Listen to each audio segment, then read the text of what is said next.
Good morning, everyone.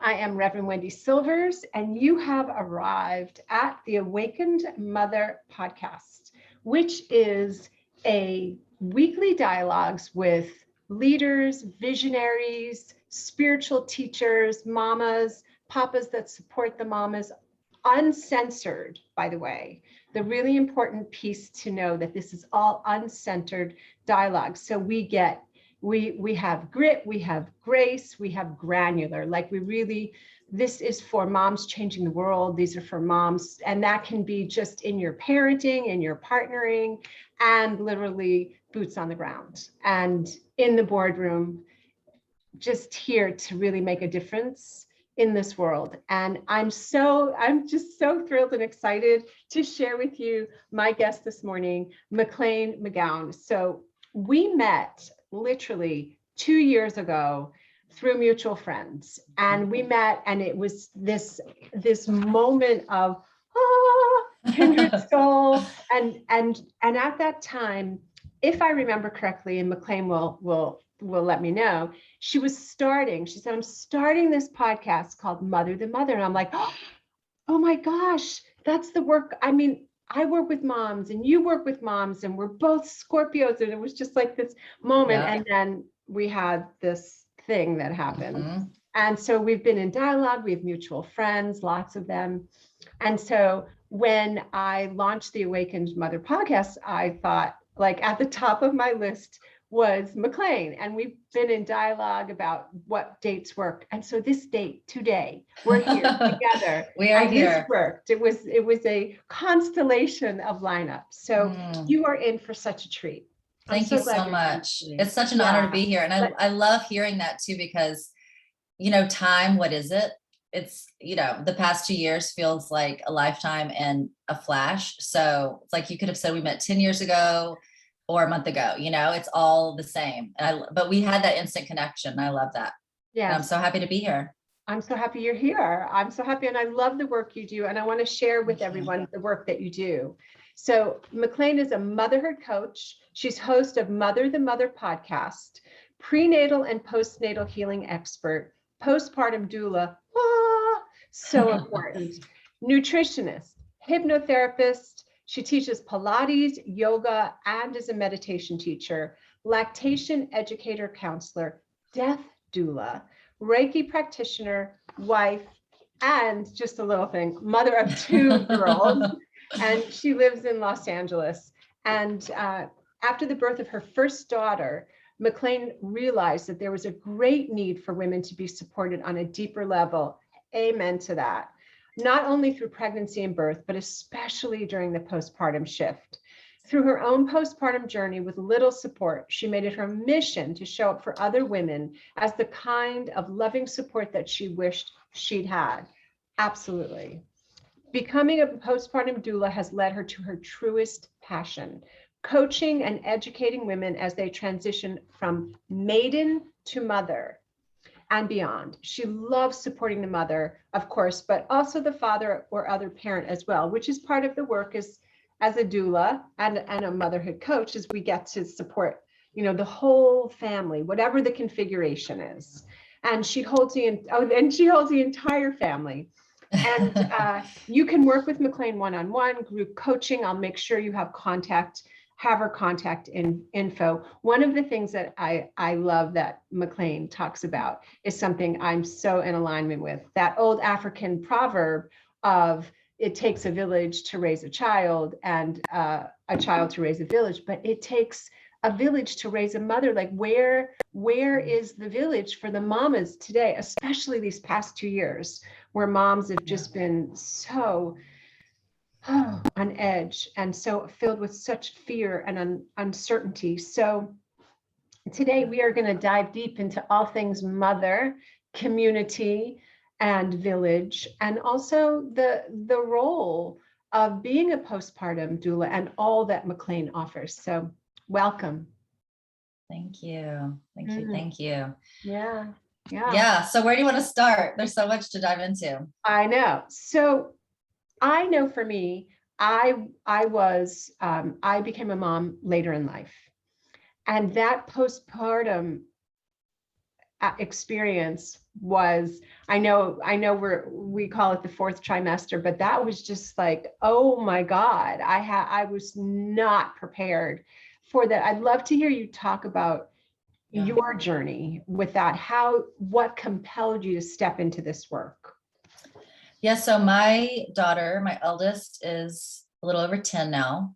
And I'd done so much preparatory work, the birth classes, the 3-month classes with my husband.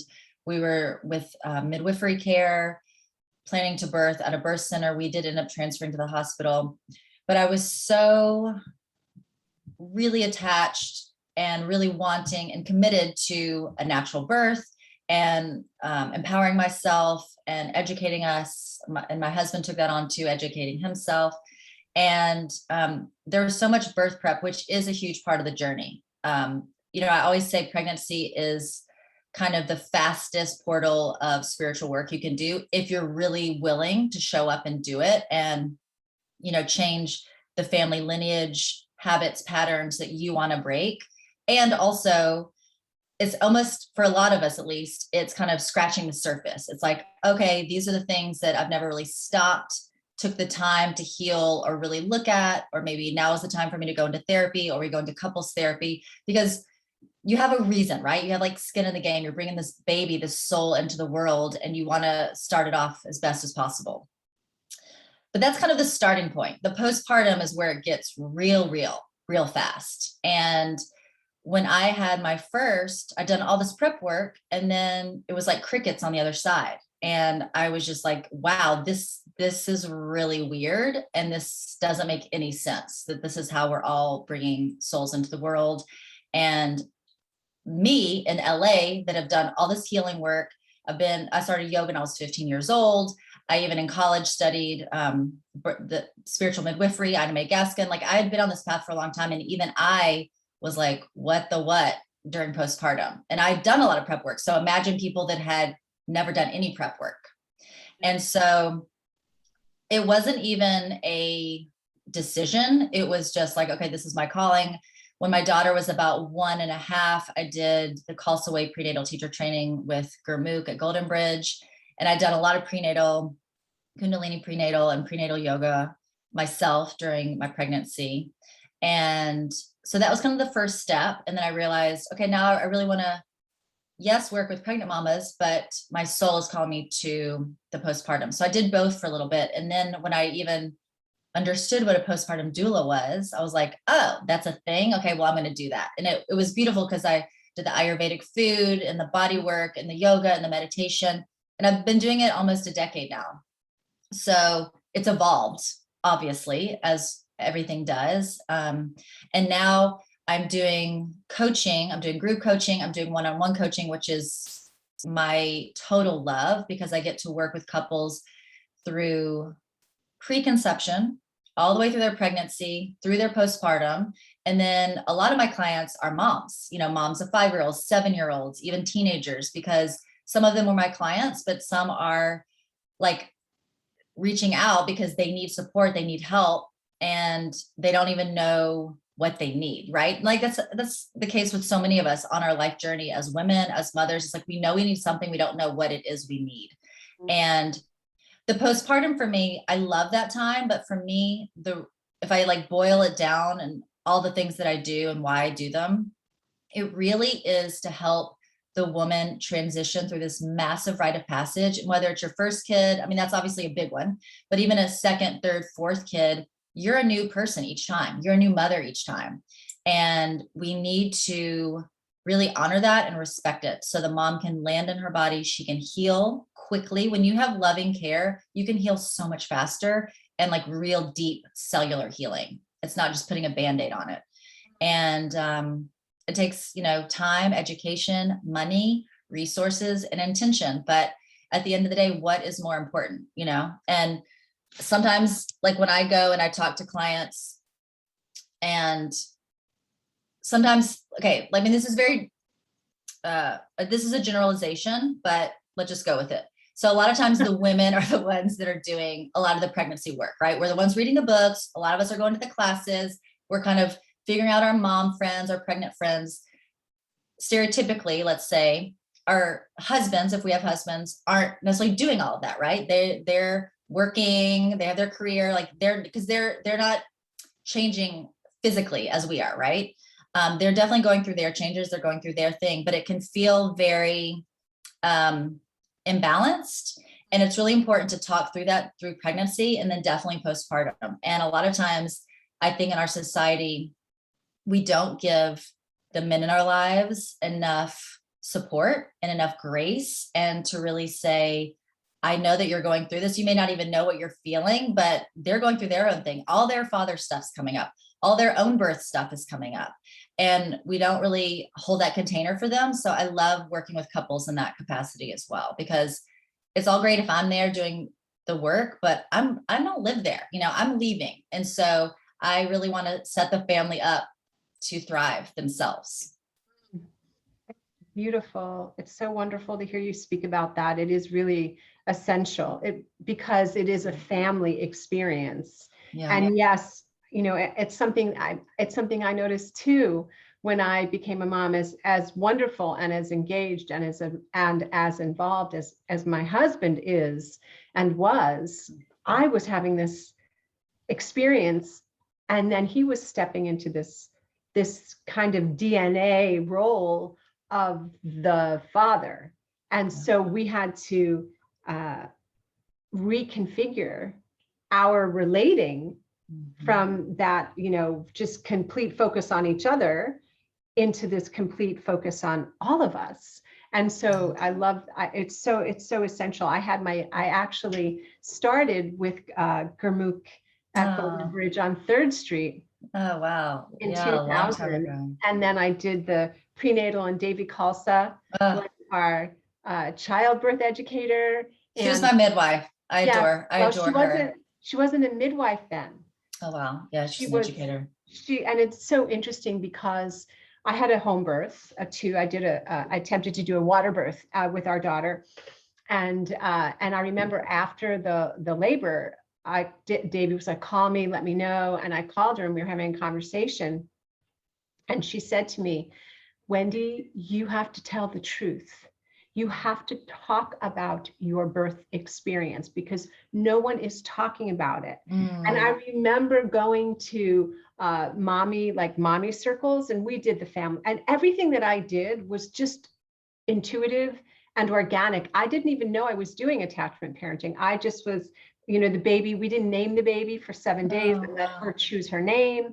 We did the family bed. I nursed whenever she wanted. I mean, that's just what we did. And I would go to these mommy circles and I would hear, well, our baby's sleeping through the night. And I was like, your baby's sleeping? What are you doing? Like, how old is your baby? Oh, 2 months. I'm like, 2 months? Because my daughter nursed every 20 minutes. And I was like, because she was an efficient nurser, the pediatrician said. So all of that being said, having somebody that I could lean into, that I could share, like, oh my God, I'm so sleep deprived, or oh my God, my vajayjay is burning, like all these like different, or my boobs, like all these things that maybe was like, how do you put a baby on a schedule? I know. And the thing is it's so much, I love that you brought that up, because so much of what I do is just normalizing. We don't know it's quote unquote normal or not, or within the range of normal. And, it's changed a lot in the last 10 years, but, in the old traditions, there wasn't even a need for doula because everyone just did this. You saw women birthing all around you all the time, and you knew what to expect. You knew it was coming. You knew what foods were going to be there. You knew what was happening with your vagina. You knew it took a couple of days for your milk to fully flow. And we don't know any of this, and we certainly don't have the support. And so I'm so glad you had Davy for that, because it's like, I was not prepared with my first that I was going to be wearing a diaper. And with my second, I'm like, cool, I'm wearing a diaper, it's fine. And it's what I see happening is, if we don't have the sisterhood, if we don't have the support, if we don't have it in that crucial postpartum time, which minimum is 3 months, it really is 2 years Minimum. Now, yes, now they're even, the you. research is saying 7 years for you to Oh, fully come back into your body nutritionally, energetically. I feel with both of mine literally at the 2-year birthday, I was like, oh, I feel myself again. I feel her, because there's just so much output. If you're breastfeeding, also if you're extending breastfeeding, if you are sleeping with your kid, I mean, we are so energetically linked to our children. yeah. And even if you aren't, even if they're in the crib, we're just so beautifully interconnected. And so it's like every couple months, you slowly kind of release a little bit of the tendrils, but energetically it was a minimum 2 years. My youngest now is 4, and so now I feel like I'm in a completely different phase. I'm able to kind of step into my next phase of my personal, because she's this fully functioning human out in the world living her best life. So I think we just need to have, I'm a big person of having women friends of all ages. I love having older women friends. I want to be able to call and be like, wow, is this normal? I think it's really important to have friends that are on the path you're on, but farther down the path, whether that's with your marriage, whether that's with your spiritual practice and work, whether that's with your sobriety, whether that's with your mothering. We need that sisterhood, and it's really lacking. So whatever that means for anyone listening, find the older sisters, find the younger sisters, because they need your help coming up behind you too. You just spoke to everything I believe, stand for, because I too, there was nobody in my family or in my circle that birthed at home. Yeah, same. And every single conversation I had with my mom was so frustrating until I finally said to her, I love you and I want you to be part of this process. But if you're going to continue to say this to me in each and every conversation about the doctors in our family and how it's not safe, I'm going to not talk to you, because this is my choice. Exactly. And so I just absolutely, we're so, in alignment with that, because we've been gathering in circles since the beginning of time. We've been supporting each other in the village. And now we're in this, in this urban sprawl where everybody's fragmented and we've got gates around our houses. And then we had this thing that happened and people were told to isolate even more. And my heart, I just kept thinking, on one hand, how great it is that the family unit, they're home together. Concerning for those people that might have addictions or mental illness that are now forced to be isolated with these families. And then moms birthing without their partners in the birthing room. And this whole, I've been a trauma-informed parenting coach, like similar, like preconception, birth, post, and brain development. What are we doing here with the brain development and the social emotional development of children who need to climb, who need to play together so they can learn how to resolve conflict and to read faces, to be able to see expressions, mouths and responses. And I'm thinking, I'm still, honestly, I still have these moments where I feel like chin to chest, like because I don't quite, it's so perplexing to me because I am who I am. And I've always been this way and sometimes wished I wasn't this way, but such a truth seeker. And like, that overturning every stone to find the truth, that I don't understand where parents, because of fear, has been so profound that they're abdicating. That's a great word. They're like turning over their kids to this media. So I love what you're doing. Thank you for doing what you do in the world. And thank you for articulating it so beautifully, because we need the wise women. We need the circle. Yeah.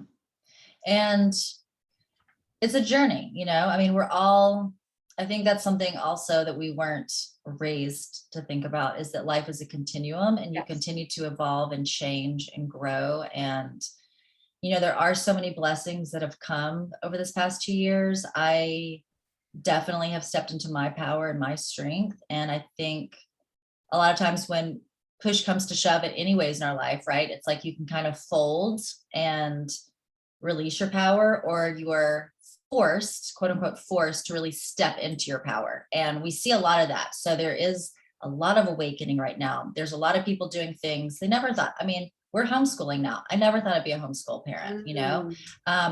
That's a huge change in our family dynamic and intention. And again, I'm very I work a lot in my daily practice of unattachment. So I work with today for my kids, and my kids are really happy and healthy today. Maybe we'll go back to a normal school. Maybe we won't be living here. I don't know. But all I know is that I'm very lucky.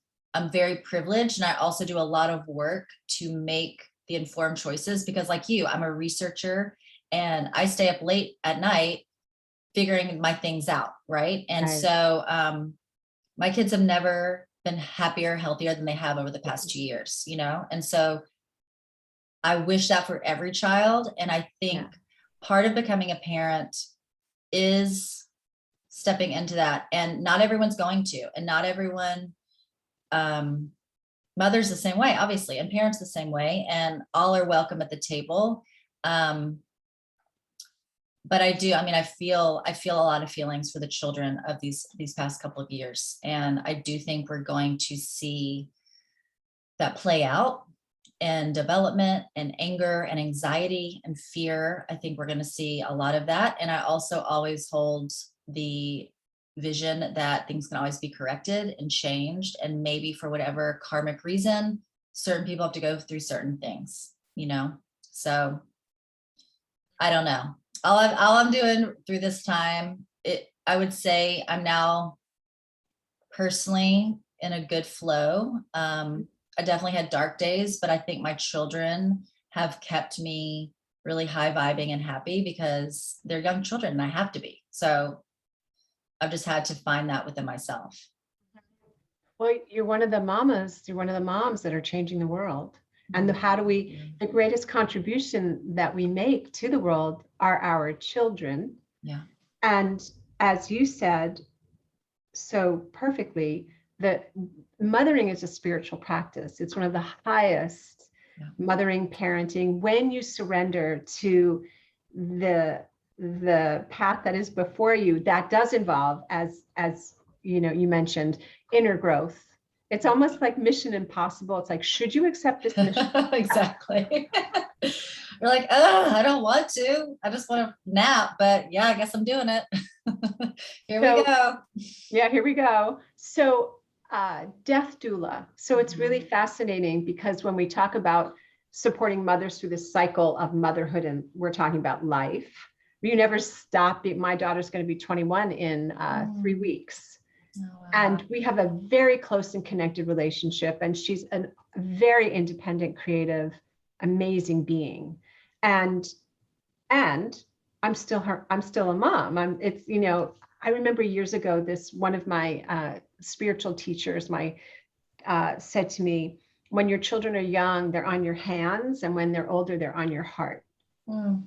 And I think of that often because she's so much a part of my being. And in the circle of life, it's no surprise to me that as a Scorpio, you're a death doula too. I know, right? I've sat at the bedsides of many people making their transition. So can you talk about how you went from, but included, because it's part of who you are. It's not exactly how you how that emerged. Yeah, I'd love to. So, I love that you brought the Scorpio, because I was saying before we started recording, a lot of times when I meet women now as an adult that I connect with, they're all Scorpios. Like, of course you are. Yeah. Because I don't really do light conversation anymore. I do silence. I'd love to sit with you and be silent. We can just both be silent and drink tea and meditate, or like we're gonna have deep conversations. Do you remember Gall from Golden? Yes. Okay. So he did my chart many, many years ago. And he said to me, I'm divulging this publicly, but he said to me, you are something of an enigma. He said, because you can just you can stay as light but you go so deep. So I really identify Yeah. with what you're talking about. I mean, I had a career in entertainment PR where being Wow. social Oh my and gosh. creating these big events was something I did all the time. But I remember that inside of me was like, I really want to connect. I really want Yeah, to connect. Let's go deep. totally. Let's So go deep. I know we yeah. dive deep. So, you know, it is no coincidence that I was drawn to birth and death, which really are two sides of the same coin. And I think I mean, really could talk the same way about birth and death in our society because we just don't face it. We don't face that it can be the most excruciating thing that is also the most beautiful thing and the most life-changing and expansive and spiritual blessing in our lives. So kind of no coincidence. And I was, again, you know, I love being in LA for this reason that you can kind of find anything. And someone mentioned the term death doula to me. And I was like, what? That's a thing? Okay, I want to learn about that. And death has always been part of my life. My half brother died when I was 5, and I had a lot of just death throughout my family. And I think because of that, it hasn't scared me. And also just who I am, you know, Scorpio, and just my personal karma in this lifetime. It doesn't scare me how it often scares most people. And so then I guess it was 6 years ago now, my father died. And that was a massive thing for me. He had been sick. I knew it was going to happen. But when it happened, it felt so huge that I don't even know exactly how to put words to it, but it felt something like all my limbs being cut off. I mean, it literally felt that gaping wound. And then 6 months later, his mother died at 102 and a half. Then 6 months later, my other grandmother died, and I was with her. I was kind of her quote unquote death doula. I was holding her hand on her heart as she drew her last breath. And it was the most incredible experience, one of the top of my life. And so I was like, okay, I'm ready to delve into this work. And it was more of just kind of like following what the universe was showing me. And I found this amazing person. I'll give her name to you in the show notes. Olivia Barham. She's here in Los Angeles, but she has an online Sacred Crossings training now too, in person and online. So I did that over about a year and a half, and I just love her. She's incredible. She's an incredible resource. So if you are in LA too and want to do a home burial and home service and all that, she's a great resource. So I've learned how to do all that. I've learned how to tend to the body, keep the body on dry ice for 3 days, learn all the traditions around the world. And I don't do it as work. For me now, it's almost like I've become the person within my friend group that they can call when they have loved ones dying, need some support. And for me right now, I'm so in the birth world and I have young children. So I don't foresee doing death work as a career right now, but it just has enhanced my life, quite honestly. And Olivia, who really is a mentor to me, I love what she says is that each day her morning meditation is to get herself right with death. And then she can really live her life fully that day. And again, it comes back to that unattachment. If you are so full and living your authentic truth and speaking your truth and happy with your life and how you're showing up, there's really nothing to be afraid of, you know? Yeah. So, you know, and they say you birth the way you live and you die the way you live. And I do think that's true. It's like, are you really willing to meet it? And I never judge any woman's birth desire, how they want to do it. I'm more compelled when I'm working with clients when they're pregnant of, if they say, okay, I want to schedule cesarean, or I'm definitely getting an epidural. I'm like, okay, cool. Let's look at why that is. You know, what are you so afraid of? And that is also in the death realm. What are you so afraid of? Let's talk through that. Let's move through that. So yeah, I mean, I've met so many incredible souls that way. And it's just like anything, it's like just coming back to being of service, as you are too. You know, we show up how we can. And that, I think, is what's so beautiful about the village life, right? Like everyone had a role based on their innate talents. It wasn't like, I'm going to train for this. It's like, oh, you're good at that. Great. That's your role in this village, you know? Yes. And each person was honored in their process. Mm-hmm. Exactly. When I was preparing for our meeting of the heart today, I was really reminded of when I received the vision for the Million Mamas March and then the movement. I remember being shown like the circles and the intergenerational aspect of each of us and all of us supporting each other. And sometimes it feels, I think of John Lennon, you may think I'm a dreamer, but we've done this. I mean, I love how your work talks about from maiden to mother, but for me, as I've moved into the, I don't really like the word, but the crone, I think of it as the elder. Yes. I'm not completely elder-ish, but I'm moving to that. I think about how our society doesn't honor the feminine, the mother. It doesn't honor this cycle. And so when I hear the work that you do, and I also think of the bedsides that I've sat by, I think about it's such an honor to usher people in, and usher people out. And you know, there's a joke that I say. It's not like a ha-ha joke, but it's like an ironic, like there's your birth date and your death date, and there's a dash in between, and that's the life. Mm-hmm.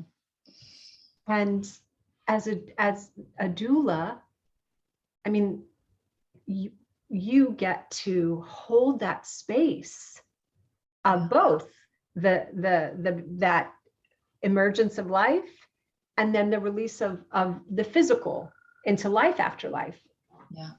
Yeah. Right. Yeah. And another, do we have time for a little story? Yeah. Okay. So when you were talking, it just brought this up. So it still gives me chills. I was honored to partake in witnessing my beloved sister. This is about, I guess, 3.5 weeks ago now. She free birthed her son. Wow. And I was the only one with her. I was her attendant. And it changed my life. I mean, I left her house and I was like, and I'm different. And it just brought that up because it was birth and it was death. And she was a friend of mine. So I didn't have to do anything. And I think that's something else. I mean, that's a whole other podcast we can do at some point, but as a doula, in birth, and, you know, for these newer doulas coming up, you're kind of trained to do all these things, right? And I think we're getting away from what we really need to be doing, which is simply being a loving support. We don't have to do anything. Women's bodies are meant to do this. It comes on the mom feeling confident enough to do it. And that's how I showed up for my friend. And it was there was no midwife. I had no idea how many centimeters she was. We had no idea her dilation. I called my babysitter. She ran over. She came, then her boyfriend came to take care of my kids. Like the whole stars aligned because my husband was out of town working. And I didn't know if I was going to be there for 2 hours or 12 hours, you know, and he came 3 hours later. But just to be in that vortex of trusting the nature of birth, the great unknown, the greatest unexpected thing, and to deeply surrender that much to it was such a learning lesson that I just was like, oh yeah, I need to receive that again. Because we all get in this thing of wanting to control, and even as caretakers, you know, we have to like show up in a certain way and we have to do all this. And I did do things that were technically doula things, but she wanted me there because I wasn't doing that. You know, she wanted me there because she knew I wasn't going to jump in and try to take over, you know? And so she didn't want an expert. She didn't want that. And so I really didn't do much. I just watched and sat, and she knew she could do it. And it was incredible. But it is that miracle because, you know, we both were like, really hope he comes out breathing, you know, like it's the greatest unknown, you know, you're just like, please let this go. Okay. I mean, every birth is a miracle. Yeah. And And he did, and he came out incredible. And I caught him in the bathtub, and then, it was incredible. But anyway, I just wanted to bring that in because there is always the element of death within birth. And that's something, it's a hard truth that I don't think people want to look at, but I think we need to be looking at it, because when you look at the miscarriage rates, when you look at the stillbirth rates, which have drastically gone up over the past year. Yeah. There are lots of various reasons for that, but we have to be having these conversations, because what's happening is women are going through this alone in their homes, suffering because these conversations aren't happening. And it is part of birth and death in life. So beautiful and so true. That's beautiful. I love that you did the free birth. And I remember seeing that picture on Instagram of you with the, and it was so inspiring, really beautiful. And this conversation around death, and what I hear underneath what you're talking about is the pervasive shame that first about when you are interested in conceiving. And we had a very conscious conception. And then as you move through the different phases of pregnancy into labor, and then the shame around how did you birth? Did you do it this way? And then into motherhood and the mommy shame. Yeah. I have this funny story, and Davey knows this. So when I first discovered midwifery, I had our daughter. I was like, I want to be a midwife. And I was in school for my training as a spiritual therapist. And I remember when the sleep deprivation hit, I was like, okay, now I'm not going to be doing that. I'm going to be a midwife of consciousness because I cannot handle the sleep deprivation. However, the gift of having somebody bear witness and hold that space, the work that you do, the work that I do, is about eliminating the shame. Yeah, totally. Is it okay that you trust your body? Yeah. Is it okay that maybe there's a fear? Yeah. And how can you, as a hypnotherapist, we get to work with people's belief systems. Yeah. So that, isn't the whole idea to me, the whole idea of life is about being free, being fully embodied and being free. Same. Yeah. And I do think that's where it becomes so important to really take seriously what you're watching, what you're listening to, what you're taking into your body, food, medicine, the water you're drinking, period, for all of us, but especially when you're wanting to get your body ready to bring a soul forward, and be very intentional about it. And, some women have a much harder road with conceiving. And a lot of times, like I can see it, a lot of my friends, when they look back and the growth they had to go through to the time when they did get pregnant, they're like, oh, of course I needed to go through that. Right. So it's also just being around like-minded people. It's shutting off things that don't make you feel good, don't bring joy into your life. Watching natural birth videos to actually see women that are birthing their babies, because I didn't grow up seeing that. And how do we know what we can do if we never see it? We don't. So you actually have to really consciously, intentionally educate yourself.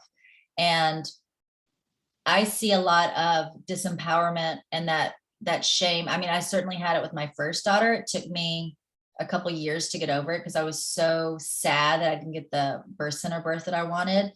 And I was angry at other people, and I was angry at myself because I didn't take heed of the red flags that and throughout my pregnancy, because it was my first time too. And I was very trusting of other people, and I wasn't fully embodied and empowered. And my second, I was like, I'm doing this. This is what I'm doing. If it doesn't go that way, I'll deal with it, but I am all in. And sometimes we don't know that until we've already done it once before.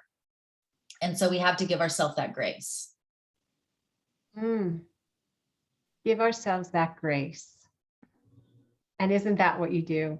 I mean, you exude grace, Thank you.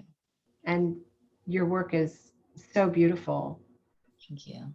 Yeah, I think of you as such a wise woman, one in that traditional wise woman sense. So thank you Thank for you. all the work that you are doing. And I heard you say that you do one-on-one coaching and you have group programs. So do you want to, is there anything that is that you're Yeah, doing? so I'm kind of changing things up more and more and getting more online through this journey. I'm not doing in-home postpartum anymore. It's just I've evolved, and I can have a greater reach by not doing it that way anymore. And so I do, the main focus right now is the one-on-one, because I really work with the family unit, and that's a 3-month container. And so people can reach out to me.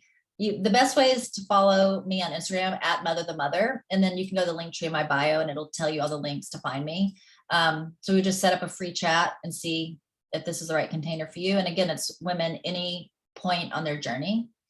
And then group coaching will start up in the new year, and I'll be kind of announcing when that happens. And then I will be adding in some more courses this year. So I'm really excited about growing all of that. And just for any women listening, I think this is a really important thing that I need to hear all the time is when you have young babies, just allow yourself to be in it and take the pressure off. My baby's 4. I've been wanting to do courses for like 6 years. Okay.